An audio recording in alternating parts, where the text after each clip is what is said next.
தேவனுடைய பரிசுத்த நாமத்துக்கு மகிமை உண்டாகட்டும். நல்லா இருக்கீங்களா? இந்த காலையில் மீண்டும் உங்களை சந்திப்பது மிகுந்த மகிழ்ச்சி. கர்த்தர் உங்களை ஆசீர்வதிப்பாராக. இந்த காலையில் என்னோடு கூட பரிசுத்த வேதாகமத்திலிருந்து நீதிமொழிகளுக்கு எழுதின புத்தகம் 10ஆம் அதிகாரம் 12ஆம் வசனத்தை தேவ மகிமைக்கா நீங்கள் வாசித்து பாருங்க. வேதம் சொல்லுது, அன்பு திரளான பாவத்தை மூடும் என்று சொல்லி. என்னை கேட்குற அன்பு சகோதரனே, சகோதரியே, இங்கே வாசிக்கப்பட்ட வசனத்தை கவனிக்கும் போது அன்பு திரளான பாவத்தை மூடும் என்று வேதம் சொல்லுது. இன்னைக்கு உலகத்தை நம்ம கவனிப்போமானா, உலகத்தில் இருக்கிற சூழ்நிலைகளை நாம் பார்ப்போமானா, மனிதருடைய நிலைமை எப்படி இருக்குன்னு சொன்னீங்கன்னா, இன்றைக்கி பாவத்தை மன்னிக்கிறவங்க ரொம்ப குறைவாக இருக்கிறாங்க. ஆனால் தூத்தி திரிகிறவங்க, பேரை கெடுக்கிறவங்க, என்னங்க பேரை அழிக்கணும்னு நினைக்கிறவங்க, நடுத்தருக்கு கொண்டு வரணுன்றவங்க ஏராளமாக இருக்கிறார்கள். இவர்கள் மத்தியில் தேவன் உங்களையும் என்னையும் அநேகருக்கு எப்படி வச்சிருக்கிறாருன்னா, அன்பான தேவ ஜனமே மாதிரியாக வைத்திருக்கிறார். ஆகையால் நீங்களும் நானும் நம்மளோட வாழ்க்கையில் நம்ம ஆசீர்வாதமாக இருக்கணும்னா, நல்லா இருக்கணும்னா, அன்பான தேவ ஜனமே, நம்மை பார்க்கிறவர்கள் இயேசுவை நமக்குள்ளே பார்க்கணுன்னா நம்ம என்ன செய்யணும்னு கேட்டிங்கன்னா, பாவத்தை தூத்தி தெரியக்கூடாது. பாவத்தை நம்ம மூடுகிற தேவ ஜனமாய் நாம் மாற வேண்டும். அன்பான சகோதரனே, சகோதரியே, நான் ஊழியத்துக்கு வரும் முன்னே ஒரு தேவ மனுஷன் இருந்தார். அவருடைய பேர் எலிஷா மஸ்வாங்கனி என்று சொல்லி ஆப்பிரிக்கா தேசத்தை சார்ந்த தேவ மனுஷன்.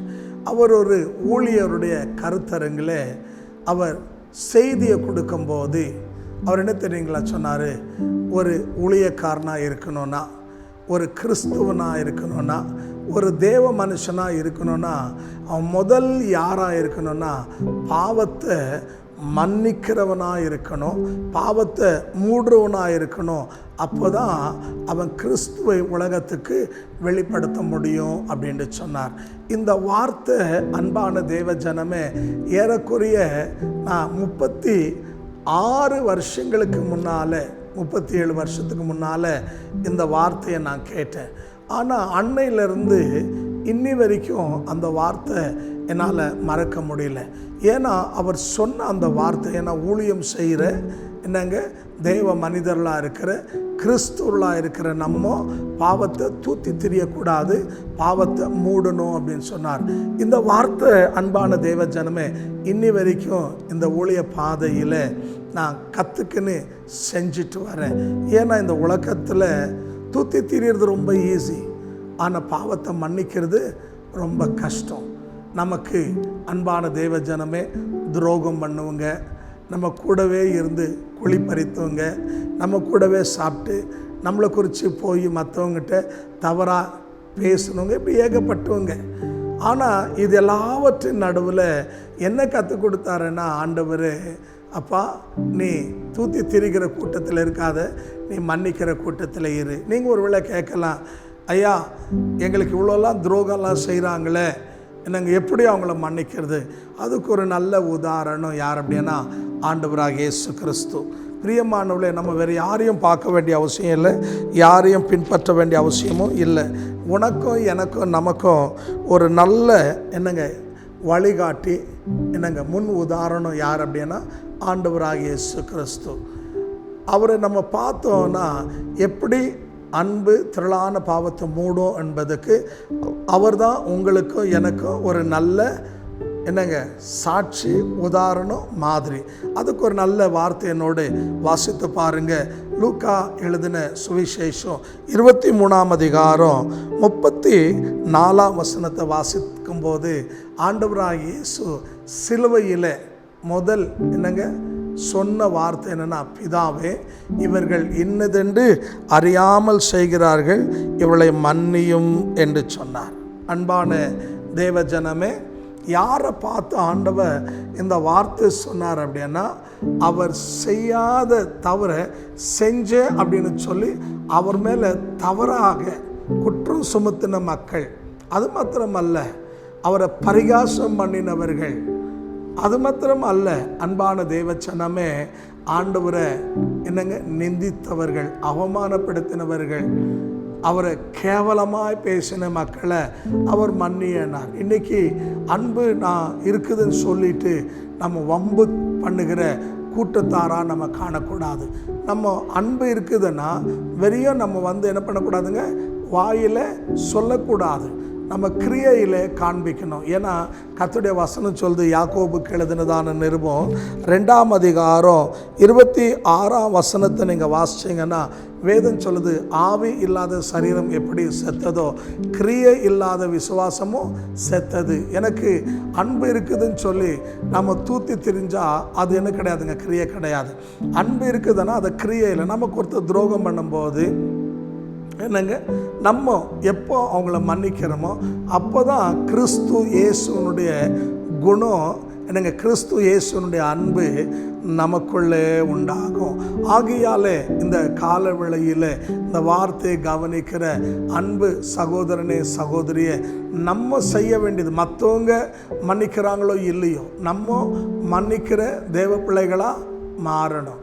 நம்ம மாறும்போது அன்பான தேவ ஜனமே, அதுக்கு ஏற்ற பலன், அதுக்கு ஏற்ற ஆசீர்வாதத்தை கர்த்தர் நமக்கு கொடுப்பார். இன்னொருத்தர் செய்கிறாங்களா இல்லையா நமக்கு தேவையில்லை, இன்னொருத்தர் வாழ்கிறாங்களா இல்லையா தேவையில்லை. கர்த்தர் எனக்கு சொல்லியிருக்கிறார், அன்பு திரளான பாவத்தை மூடணும்னு சொல்லி.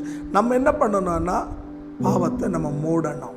நம்ம என்ன பண்ணக்கூடாதுங்க, தூத்தி தெரியக்கூடாது. நான் சொன்ன பாருங்க, இந்த எலிஷா மசுவாங்கண்ணி, அவர் என்ன தெரியல சொன்னார், ஒரு பாவம் செய்கிறான்னா அவன் அவனுடைய பாவத்தை நம்ம என்ன பண்ணணும், தூத்தி தெரியக்கூடாது.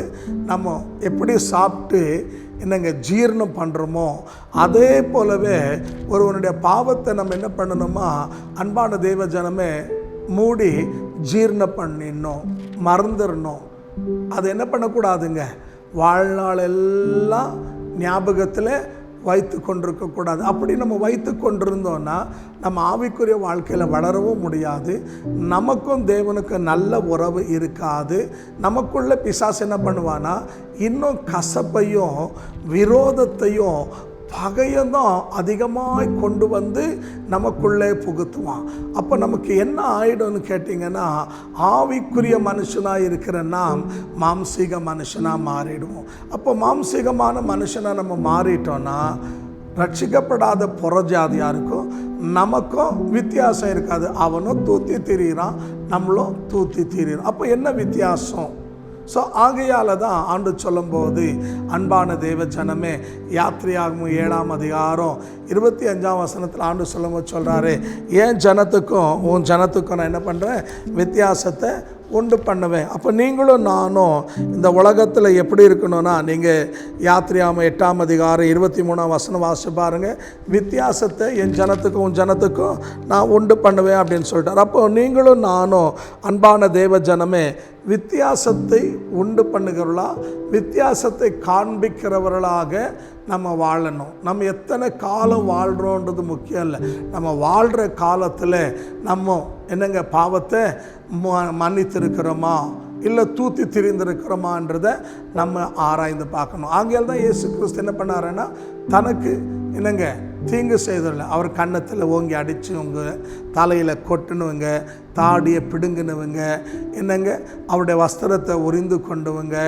அவரை முகத்தில் காரி துப்புனவங்களை, அவரை கேலி பரிகாசம் பண்ணவங்களை பார்த்துன்னு சொன்னார், தெரியாமல் செய்கிறார்களே மன்னியும். இதுதான் தேவனுடைய குணம். காரணம் என்னென்னா, நீங்கள் என்னோடு பரிசுத்த வேதாகமத்தில் அன்பான தேவ ஜனமே 1 யோவானுக்கு எழுதினதான நிருபம் 4ஆம் அதிகாரத்தில் கர்த்தருடைய வார்த்தையை நீங்கள் வாசித்து பாருங்கள். நம்முடைய தேவன் யாராக இருக்கிறார் என்று சொன்னால், அன்பான தேவ ஜனமே, யோவான் எழுதும்போது ரொம்ப அழகாக தெளிவாக சொல்லுகிறார்.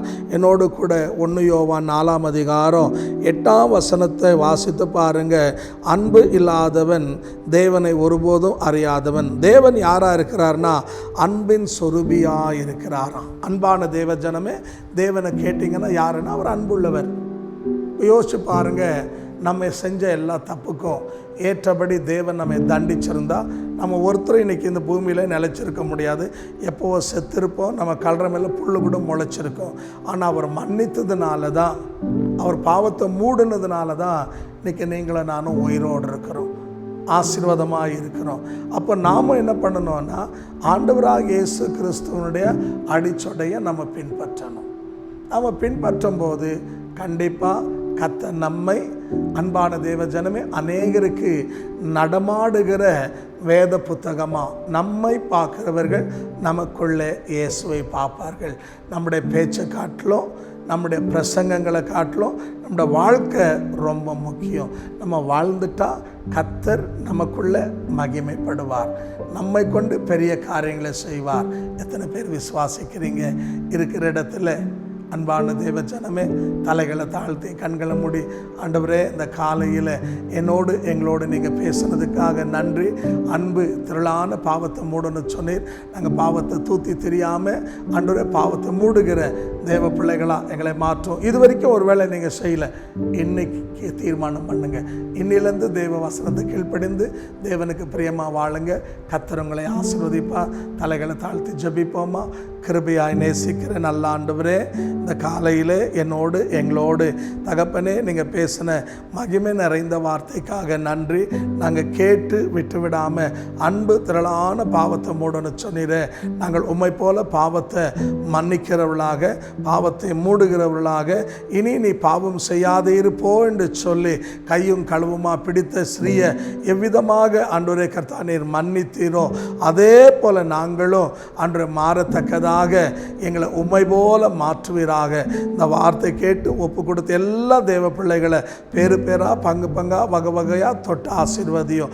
ஆண்டவரே அவருடைய குறைகள் எல்லாம் நிறைவாக்கும், அவளுக்கு அற்புதங்களை செய்யும், அவருடைய தேவைகளை சந்தியும். உம்முடைய ஊழியக்காரனை ஆசீர்வதிக்கிறேன் இயேசுவின் நாமத்தில் பிதாவே, ஆமென், ஆமென். கர்த்தர் உங்களை ஆசீர்வதிப்பாராக. இந்த வார்த்தை கேட்டு உணர்த்தப்பட்டு அன்பான தேவ ஜனமே ஒப்பு கொடுத்திருப்பீர்களானால், இன்னும் நான் ஆவிக்குரிய வாழ்க்கையில் வளரணும், எனக்கு ஜப குறிப்பு இருக்குது என்னங்க அப்படி நீங்கள் விரும்பினா கீழே டிஸ்பிளேயில் எங்களுடைய நம்பர் அங்கே ரிலே ஆகிறது. நீங்கள் அதன் வழியாக எங்களோட தொடர்பு கொள்ளலாம். நாங்கள் உங்களுக்காக தொடர்ந்து ஜெபிக்கிறோம். தேவன் நிச்சயமாக பெரிய காரியங்களை செய்வார். ஆமென்.